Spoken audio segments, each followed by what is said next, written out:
L'Organisation mondiale du commerce a revu à la hausse ses perspectives en matière de commerce mondial. Ces négociations commerciales qui ont repris entre la Chine et les États-Unis. Le Congo accueille sa première exposition commerciale internationale. C'est le point de départ de la mondialisation moderne. Le commerce extérieur de la Chine est resté résilient. On vient de le voir, la mondialisation a permis un essor considérable du commerce international depuis les années 80. Le volume du commerce international a notamment été multiplié par 8 entre 1980 et 2023. Aujourd'hui, nous on va s'intéresser à des penseurs qui, bien avant les années 80, avaient déjà commencé à théoriser le commerce international et avaient commencé à s'intéresser à pourquoi les pays ont intérêt à se spécialiser et à commercer toujours de manière plus libre et plus intense entre eux. Tu l'auras compris, aujourd'hui on va parler de Adam Smith, David Ricardo, Elie Heckscher, Bertil Ohlin, Paul Samuelson ou encore plus récemment Paul Krugman. Tous ces économistes ont travaillé en fonction de leur époque et ont chacun à leur manière apporté leur pierre à l'édifice sur la théorie du commerce international. Cette vidéo elle va se faire en 3 parties et elle rentre dans le contexte du chapitre 2 d'économie de terminale, quels sont les fondements du commerce international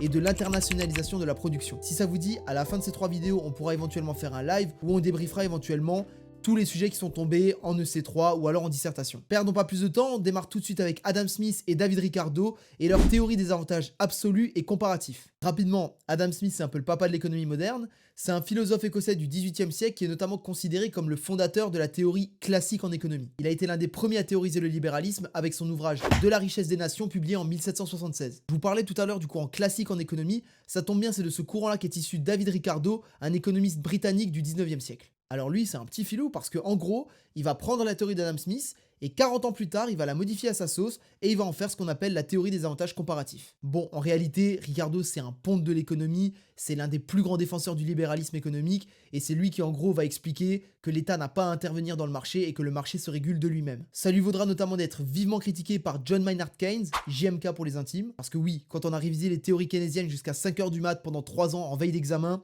je considère qu'on est intime. Bon, vous l'excuserez pour la comparaison un peu douteuse, mais Keynes dira notamment de Ricardo qu'il a conquis l'Angleterre aussi rapidement et aussi complètement que l'Inquisition l'a fait en Espagne. Ça vous laisse un peu imaginer l'importance qu'avait un personnage comme Ricardo à l'époque en Angleterre. Maintenant qu'on a vu à qui on avait affaire, il est temps de s'intéresser concrètement à ce que ces messieurs ont produit. On commence tout de suite avec les avantages absolus. La théorie des avantages absolus, c'est une théorie d'Adam Smith qui montre en quoi les pays ont intérêt à se spécialiser dans la production où ils ont un avantage de productivité par rapport à un autre pays. Par exemple, si le Royaume-Uni produit 200 litres de vin en une journée contre 500 litres de vin pour le Portugal, alors le Portugal est plus productif que le Royaume-Uni puisqu'il produit davantage en moins de temps.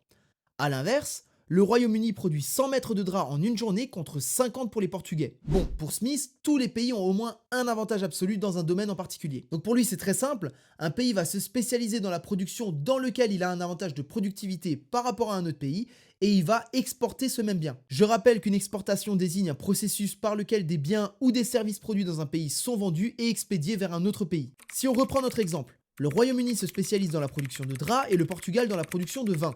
Dès lors, en une journée seront produits 500 litres de vin et 100 mètres de drap dans l'économie entière. Or, si les deux pays ne se spécialisent pas et consacrent une demi-journée à la production des deux biens, on aurait 350 litres de vin et 75 mètres de drap qui seraient produits. On a donc bien un avantage global pour l'ensemble de l'économie à se spécialiser et à commercer. Voilà pour la théorie d'Adam Smith. Bon, maintenant qu'on a dit tout ça, on est en droit de se poser la question suivante. Est-ce que cette théorie est conforme à la réalité? Est-ce que dans la réalité, tous les pays disposent effectivement d'un avantage absolu par rapport à un autre pays? Pas vraiment. Et c'est là qu'intervient David Ricardo. David Ricardo, il va pousser cette théorie et il va nous proposer une théorie des avantages comparatifs ou relatifs. En gros, il nous explique que même si un pays n'a pas d'avantage absolu, il a quand même intérêt à se spécialiser dans une production et à exporter le bien de cette production et à importer les biens d'une autre production. Reprenons l'Angleterre et le Portugal. On suppose que cette fois-ci, on mesure la productivité en nombre d'heures pour produire un bien. L'Angleterre met 100 heures pour produire une unité de drap et 120 heures pour produire une unité de vin. A l'opposé, le Portugal met 90 heures pour une unité de drap et 80 heures pour une unité de vin. A priori, le Portugal a un strict avantage dans la production des deux biens. Toutefois, il a quand même intérêt à se spécialiser dans la production où il a le plus net avantage. En effet, si le Portugal utilise les 90 heures dont il a besoin pour produire une unité de drap et qu'à la place, il les utilise pour produire une unité de vin, il produira 2,125 unités de vin puisque 80 plus 90 divisé par 80, ça nous donne 2,125. Les Anglais, eux, vont se spécialiser dans le drap. Alors, ils produiront 2,2 unités de drap. Au final, les Anglais exportent une unité de drap contre une unité de vin, et donc les Portugais possèdent une unité de drap et 1,125 unités de vin, et les Anglais, quant à eux, ont une unité de vin et 1,2 unité de drap. Ici aussi, les pays ont intérêt à commercer entre eux. Ça, c'était pour nos économistes du 18e et du 19e siècle avec Adam Smith et David Ricardo. Mais maintenant, qu'est-ce que nous disent les économistes plus récents? Le théorème HOS. Le théorème Heckscher, Olin et Samuelson, du nom des économistes qui ont produit cette théorie, propose un affinement de la théorie des avantages comparatifs de David Ricardo et explique que l'avantage des pays provient de la dotation factorielle de ces derniers. Vous le savez déjà, en économie, on considère qu'il y a deux facteurs de production. Le travail, qui représente la main-d'œuvre, et le capital, qui désigne l'ensemble des ressources utilisées dans le cadre de cette production. Les économistes Heckscher, Olin et Samuelson vont nous expliquer que les pays vont se spécialiser dans la production où ils ont un avantage comparatif en dotation factorielle, c'est-à-dire là où ils possèdent le plus soit de travail ou de capital. Par exemple, la Chine va se spécialiser dans une production où elle pourra se servir de son fort potentiel en facteur travail, comme par exemple la production de textiles. A l'inverse, un pays comme les États-Unis vont en théorie se spécialiser dans une production à forte intensité capitalistique, comme la production de nouvelles technologies. Alors dit comme ça, on pourrait croire que cette théorie explique tout le commerce international et qu'on n'a plus de questions à se poser. En réalité, il semblerait que ce modèle soit faiblement valide. En d'autres termes, il ne fonctionne pas partout et pas tout le temps. Et ça, c'est pas moi qui vous le dis, c'est Vassili Leontiev et Paul Krugman, tous deux prix Nobel d'économie. En 1973 pour Leontiev et en 2008 pour Paul Krugman. Paul Krugman a notamment été prix Nobel d'économie en raison de ses travaux sur les économies d'échelle qu'on va étudier un peu plus tard. Bon, en premier lieu, abordons le paradoxe de Leontiev. En 1953, Vassili Leontiev rédige un article où il constate qu'en 1947, les importations américaines sont plus intensives en capital que leurs exportations.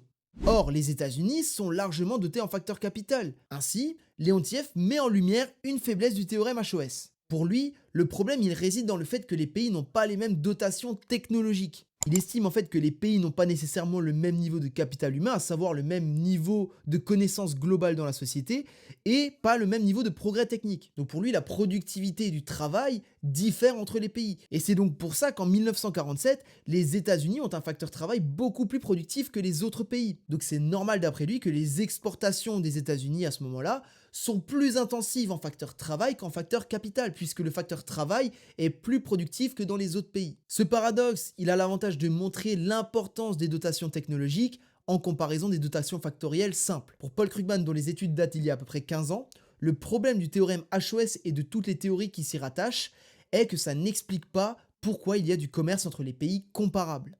Des pays comparables, ça n'est rien d'autre que des pays qui ont globalement les mêmes dotations factorielles, qui ont globalement la même structure économique.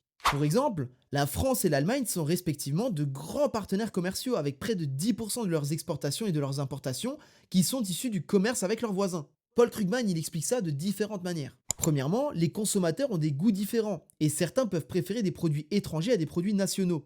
Les Allemands peuvent avoir une préférence pour le vin français et les Français peuvent avoir une préférence pour une voiture allemande. Un autre point qui permet selon lui d'expliquer le commerce international, ce sont les économies d'échelle. Pour Paul Krugman, ce qui explique majoritairement le commerce international, ce sont les économies réalisées par une production de masse. Ces points-là, ce sont des points qui expliquent majoritairement pourquoi il existe du commerce entre pays comparables, et ce sera l'objet de notre deuxième vidéo. Si jamais tu as des questions sur ce chapitre ou sur les théories qu'on vient d'évoquer dans cette vidéo, ou si tu penses que j'ai oublié de parler de telle ou telle chose à ce sujet, n'hésite pas à le mettre dans les commentaires, à t'abonner, et moi je te dis à bientôt dans une prochaine vidéo.